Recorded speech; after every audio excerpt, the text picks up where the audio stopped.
Hey there, I'm Sarah Thompson, I began, a nervous smile tugging at my lips. I'm 35, a marketing executive, and happily married to my amazing husband, Mark. We've been together for 7 years, and life's been good, except for one thing. We've been trying to have a baby for what feels like forever. Sarah, honey, Mark's voice broke through the silence one evening, after yet another negative pregnancy test. Maybe we should think about adoption. I sighed, the familiar ache in my chest deepening. I know, but I'm just not ready to give up yet. There's still that new fertility clinic Dr. Roberts recommended. Mark wrapped his arms around me, his voice gentle. Whatever you want, babe. I'm with you all the way.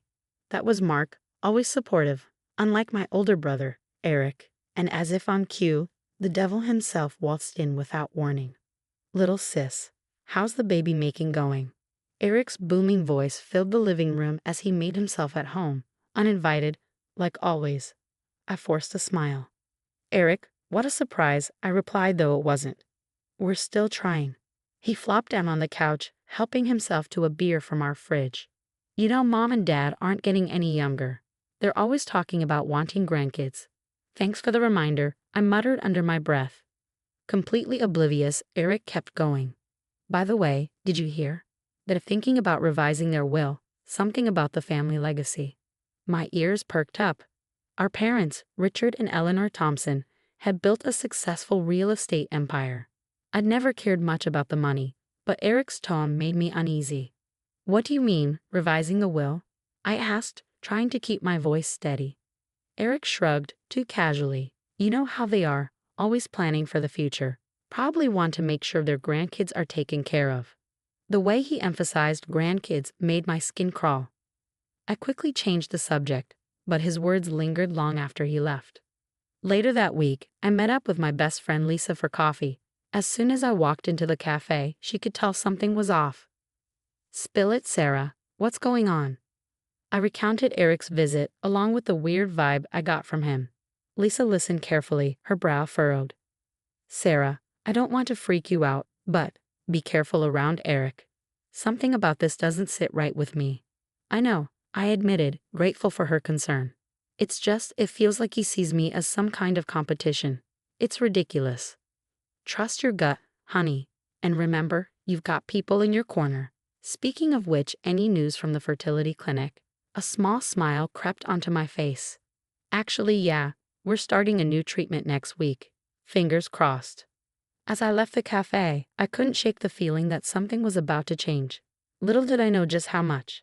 After years of trying, Mark and I were finally expecting. 5 months along, and I was walking on air. My baby bump was showing, and I felt like I was glowing from the inside out. You look radiant, sweetheart, Mom said as I walked into their mansion for a celebratory dinner. Dad stood beside her, beaming with pride. Thanks, Mom, I feel amazing. I rubbed my belly affectionately. The house was decorated for the occasion, streamers, balloons, the works. As I made my way upstairs to freshen up, I heard unsteady footsteps behind me. Well, if it isn't the golden child. Eric's slurred voice made me freeze.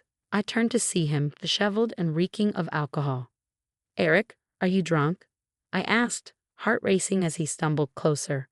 You think you're so clever, don't you? Getting knocked up just to secure your inheritance. What are you talking about? I backed away, panic rising. Don't play dumb. His words were sharp, venomous. I heard Mom and Dad talking about changing the will, all because you're popping out a brat. Anger surged through me. This baby isn't about money, Eric. How dare you? How dare I? He sneered, moving closer. How dare you manipulate our parents like this? You're being ridiculous, I said, trying to push past him. Let me through. That's when it happened. Eric's face twisted in rage, and before I could react, his hands shoved me hard. I felt myself falling, tumbling down the stairs as time seemed to slow. Step after step, my body hit hard. I heard screaming. Was that me? And then, darkness. I didn't know how long I was out. When I finally woke, I was in a hospital bed, machines beeping softly around me. My whole body ached, and panic set in as the memory of the fall rushed back. The baby, I croaked, my throat dry. Mark's face swam into view, relief flooding his features. Sarah, thank God. The baby's okay. You've been in a coma for 2 weeks. 2 weeks? My mind reeled. Everything felt foggy, but then it hit me. Eric, he pushed me. Mark's expression darkened. I know, but he's claiming it was an accident. Mark said, his voice tight with frustration. The police can't do anything without proof. Tears welled up in my eyes. But you believe me, right? Of course I do, Mark replied fiercely, squeezing my hand. We'll figure this out, I promise. As I lay there, trying to piece together the events of that night, I heard hushed voices just outside my hospital room. I strained to listen. No concrete evidence, a stern voice was saying. Without a witness or confession, our hands are tied. But surely the fall itself, my dad's voice, sounding more distressed than I'd ever heard, cut through. It could have been an accident, the first voice interrupted. I'm sorry, Mr. Thompson, but we need more to go on. I closed my eyes, a mix of fear and anger twisting in my gut. Eric had tried to kill me, tried to kill my baby, and he might actually get away with it. As I drifted into an uneasy sleep, one thought circled in my mind. I had to find a way to prove what Eric had done. Somehow, I had to make sure he faced justice. The next few days blurred together with doctors, tests, and worried faces surrounding me. I was beyond relieved that my baby had survived, but fear gnawed at me. The worst part was the blank space in my memory, like a black hole where that night should have been. Sarah, can I come in? Eric's voice at the door made my heart race. I nodded, unable to trust my voice. He looked awful, pale with dark circles under his eyes. I'm so sorry, he choked out. It was an accident, I swear. I never meant for you to fall. I wanted to scream, to accuse him, but the words wouldn't come. Maybe it was the medication, or maybe a part of me wanted to believe him. Okay, I heard myself say. Eric left and Mark entered, his face dark with a storm of emotions. Why did you forgive him? He demanded. I don't know, I whispered. I can't remember what happened, Mark. What if it really was an accident? Mark's expression softened. We'll figure this out, I promise. Days passed, and slowly, flashes of that night started creeping back into my mind. The argument at the top of the stairs, Eric's angry face, the sensation of being shoved. I called Lisa, desperate to talk to someone outside of the situation. It wasn't an accident, I told her, my voice trembling. I remember now, bits and pieces, he pushed me. There was a sharp intake of breath on the other end. That bastard, Lisa hissed. We need to prove it, Sarah. But how? It's my word against his. After a long pause, Lisa spoke, her voice low and determined. What if we set up a hidden camera? If he visits again, we might catch him saying something incriminating. It felt sneaky, but I was desperate. Let's do it. Lisa smuggled in a tiny camera disguised as a stuffed animal, and we positioned it carefully in my hospital room, hoping it would capture any future conversations with Eric. Meanwhile, Mark was taking matters into his own hands. He hired a private investigator, Jake, to dig into Eric's past. You're not going to believe what I found, Jake said during one of his updates. Your brother-in-law has a history of gambling debts. He's been making some shady business deals to cover them up. I felt sick. Anything else? Jake nodded grimly. He's been meeting with your family's lawyer, looking into ways to contest the will if it's changed in your favor. We need to be careful, Mark warned. Eric's clearly dangerous. We can't confront him without solid proof. I agreed, but inside I was seething. How could my own brother do this?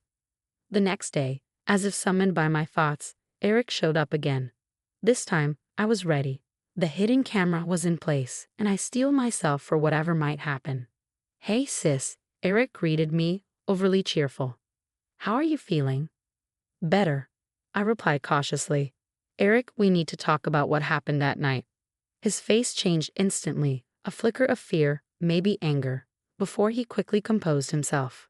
I told you it was an accident. Why can't you just let it go? I took a deep breath. Because I'm starting to remember, Eric, and what I remember doesn't match what you're saying. His eyes darted nervously around the room, and I prayed he wouldn't notice the camera. You're confused, he said, his voice hardening. The doctor said you might have some false memories. Don't go making accusations you can't take back. I saw a glimpse of the real Eric then, the one who had shoved me down those stairs. I knew I was right. This was no accident, and I was more determined than ever to prove it. The day finally came when I was being discharged from the hospital. Eric had agreed to help me pack, not knowing it was all part of our plan. Mark, Lisa, and my parents were in the next room, listening in. The hidden camera was recording, and I was wired up.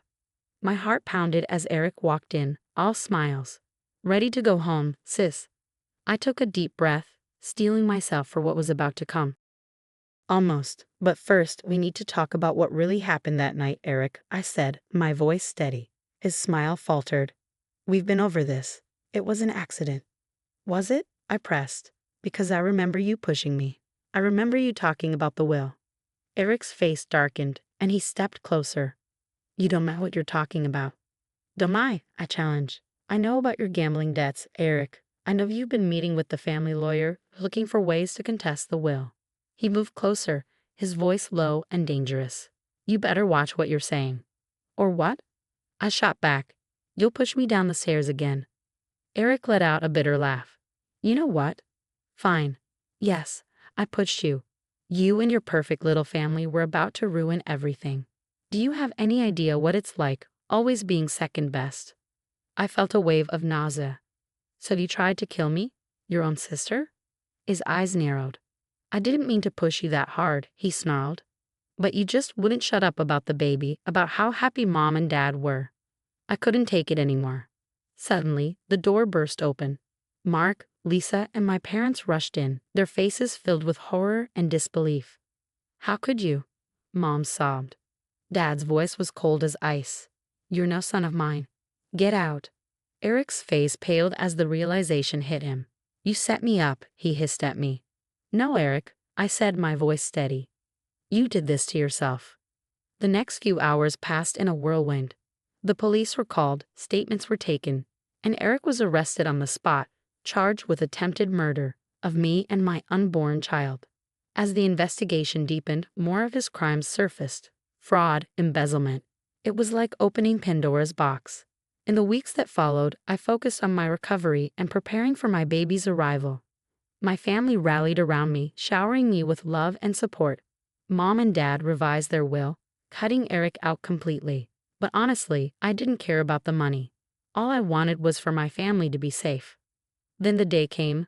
I was in the delivery room, bringing my daughter into the world. As I held her for the first time, an overwhelming sense of love and protection washed over me. She's perfect, Mark whispered, tears in his eyes. A few days later, we were home, settling into our new life. Lisa came to visit, bringing news. It's over, she said. Eric's been sentenced to 15 years in prison. I nodded, feeling a mix of emotions, relief, sadness, anger. Sarah, Mark asked softly, you okay? I turned to my husband, my best friend, and our beautiful daughter. Yeah, I said, smiling. I'm more than okay. As I rejoined my family, I knew that whatever challenges lay ahead, we would face them together. We'd been through hell and come out stronger. Now, with our little girl, a new chapter was beginning. The future was bright, and it was ours. Now, I have a question for you. If you were in Sarah's position, could you ever forgive Eric for his actions? Or do you believe some betrayals are truly unforgivable? Share your thoughts in the comments below. Your perspective might help others dealing with toxic family dynamics. Don't forget to like this video and subscribe for more powerful stories exploring family dynamics, resilience, and personal triumph. Your support helps us continue sharing meaningful narratives. Thanks for watching. We can't wait to hear your opinions.